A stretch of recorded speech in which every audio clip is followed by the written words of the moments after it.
Near-death experience may be defined as a lucid experience that occurs at a time of an imminent life-threatening event. And yet, at a time of unconsciousness, people are having these vivid, lucid experiences. In a moment, I was just somewhere else. All of a sudden, I heard a voice. I did not want to believe this. I live my life through that experience. There's millions of Americans that have had a near-death experience. They're not rare. When I first heard about near-death experiences, I thought they were so fantastic that I wanted to believe this, but an extraordinary claim like that requires extraordinary evidence. I certainly understand people's skepticism about this. If it hadn't happened to me, I'd be skeptical about it too. Was I just suffering from hypoxia, which is just oxygen starvation of the brain? Was this something that could have brought about this hallucination? I sat there and thought to myself, this story just sounds crazy. Nobody's going to believe this. I mean, I was a pretty big spiritual skeptic, and to say those things or to even think about that experience was a lot for me to take in. I did not want to believe this. But I've been in the presence of dying people more than any skeptic I've ever met. And I have argued with the best of them. It's a global type of experience, and we have tons of people from all over the world who have submitted their near-death experience. My near-death experience happened in 1998. We were down on the beach running around, having a good time, and I had a really bad allergic reaction. Everything was just locking down inside my body, and I was going into shock. I just kept saying to myself, I've got to breathe. I've got to breathe. I've got to breathe. My dad and I were at the Shawnee Mission, Kansas Department of Motor Vehicles, leaving the building when I unexpectedly fell into and through his arms and into the sidewalk outside. A uniformed nurse happened to be walking by. She determined I didn't have a pulse. I didn't seem to be breathing. I was dead on the sidewalk. I found myself going on this whitewater rafting trip on the South Fork of Payette River in Idaho. Almost immediately, we got into trouble. The raft went perpendicular, and the guys in the front of the raft fell back and hit me. I actually felt my body shut down. I was just making breakfast for my kids in my own kitchen, and I slipped on a spot of oil or something, and I fell to my knees, and when that happened, it jolted me so severely that I blacked out. All I knew was when I woke up, I was flat on my back, and I was paralyzed from the waist down. My stomach started to swell up like a balloon. From what the doctors could see, everything just shut down. My heart stopped, my breathing stopped. I just quit on them. I was in the second to the fast lane on the freeway. About 130, zipping along 65. There wasn't a lot of folks out. And I looked down, all of a sudden here's the rear tires of his car, right there. You know, I'm just like, so I dove to the right side of the car, and everything just slowed. And then you can hear the glass, and you can hear the impact, the screeching tires, and it's just incredible, just the amount of impact that you get. Of course, the folks from the freeway came up, poked their head in the windows, and looked at me and said, man, I think this guy's dead. I was invited to go on a float trip of Hell's Canyon. It was a beautiful day, and everybody was really happy to be there. All of a sudden, we were in Class 5 rapids, which are the biggest rolling rapids, and the raft that we were on completely turned over. I was caught underneath the raft. I think I remember saying, well, Libby, I guess this is it. Like, signing off. I think what drives my belief was the overwhelming consistency of the NDE elements and of what NDEers are telling us. Very commonly, the first event in an NDE is a separation of consciousness, that being their point of vision and what they can hear actually separates from the body.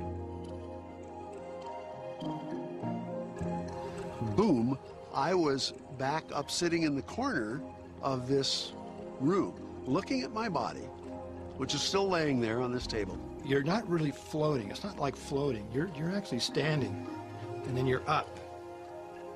And you could look around and see things that are happening First, I heard a woman's voice saying, "I'm not getting a pulse, I'm not getting a pulse." And I turned to her, and with the same sense of reality with which I am now speaking, I said, "Of course you're getting a pulse.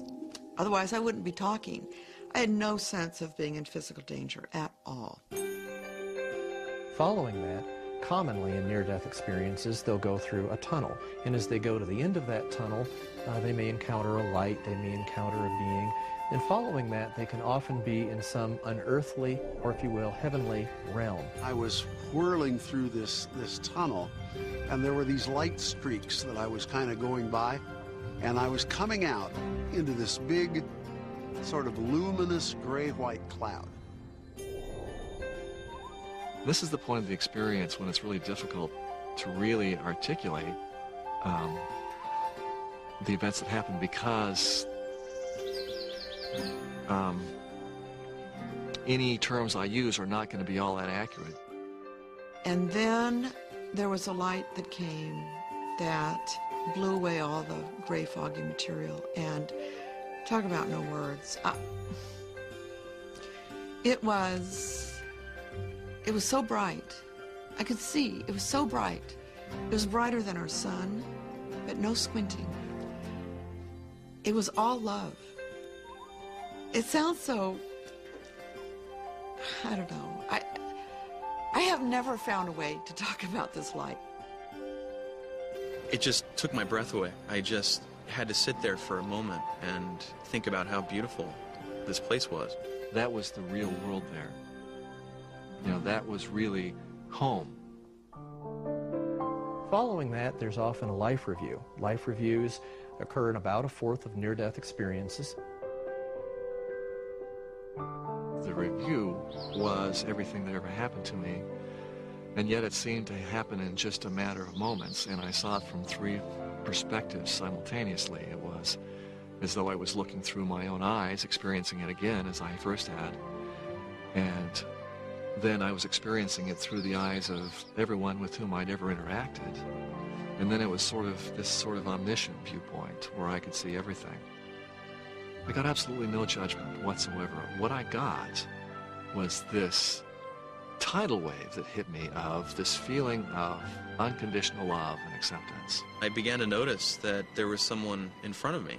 This person had been with me through every decision that I had made, and it was the most natural conversation when we began to speak. It was the most natural thing in the world to me. We started talking about my life up to that point, but there wasn't any blame attached to it. It was almost more a matter of, well, I've done these things, but there's things I haven't done. Now, at the same time this is all happening, I am moving around a series of, like, light bends, would be the best way to put it. And I know that if I go far enough around the light bends, I won't be coming back this way. Very often, near-death experiencers will then be involved in a choice as to whether to leave this heavenly, joyous realm that they're in and return to Earth. Someone definitely from outside of me put a question to me that commanded an answer. And the question was, "Libby, are you ready?" The feeling that I was getting was that it was okay, either way.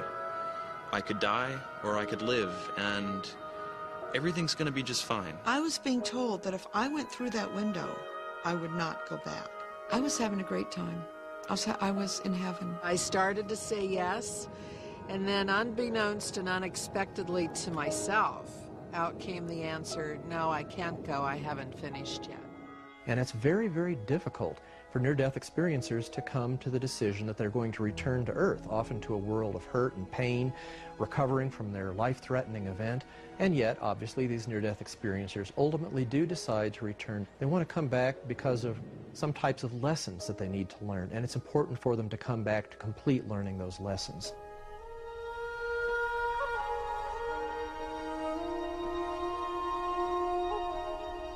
Can you put yourself in the shoes of someone who's had a near-death experience? As soon as they start to recover and get over this incredible traumatic event, there's a lot going on in their mind. They may not even know for sure that they're going to survive and go on living. I was sort of overloaded with what had just happened with me. It was It was though I was an appliance built for 110 volts plugged into 220. I went through a long period of not wanting to tell hardly anybody about it. And I decided then to just not say anything about it, because it just sounded too crazy to me. I had to settle for myself whether or not I had had a psychotic episode. The near-death experience is so profoundly different from anything that they ever experienced in their life. Very, very difficult for these near-death experiencers to slowly start to have the courage to share this with other people. And what I think is more interesting in my life is what happened after the light. I changed. I wound up in graduate school of social work, going into the field of death and dying. A good fit. I wasn't afraid of death. Wonder why? The number one thing is that they come back and they do not have a fear of death. The fear of death is certainly gone, and when it comes my time to go, I'm ready. Some people do come back endowed by special gifts. Very often these gifts are described as being of increasing sensitivity to other people, sort of an intuitiveness that operates at a very high level. They can be very intuitive, very empathic with regard to other people, especially their emotions. After my near-death experience, I came back with a real heightened sense of intuition. We just look at life a little different. I want to still work. I want to play music as much as I can, and I want to help other people because I'm so fortunate. It's like I'm back to have really outrageous experiences and then turn them into a way to help other people. And thus started the whole idea of having support groups. And now they exist around the world through this organization, the International Association for Near-Death Studies. I had no idea that there were actually groups of people that got together and shared these experiences. And as I sat there and listened to some of these people, I'm going, uh-oh. There's other people that get this too. And it was absolutely wonderful to find this group. And then, of course, the icing on the cake was my meeting Paul when I did. It has changed my entire life. It changed the way I felt about how I wanted to live my life, how I wanted to fit in. Kenneth Ring, PhD, had come to town from the International Association for Near-Death Studies to meet near-death experiencers with research potential. I have had a long time to wonder, what does this all mean? We're all connected on some level. I could see how my life was affecting the world. The point of being here is to love and to grow. And this is school. And there are lessons that we're all supposed to understand. Well, I think in the overall for us here, this is just a learning thing. This is just a very small stop on a bigger picture. As an expert, the most professional expert thing I can tell you about what it all means and what is the meaning of life is, I don't know. Everybody is going to experience what I experienced at some point. Most of the time, people don't come back from it. It's called dying. The near-death experience for the entire world, for each and every one of us, is a profound message of hope. That message of hope is we don't really die, that we're going to continue to have a life after we die, and that it's wonderful.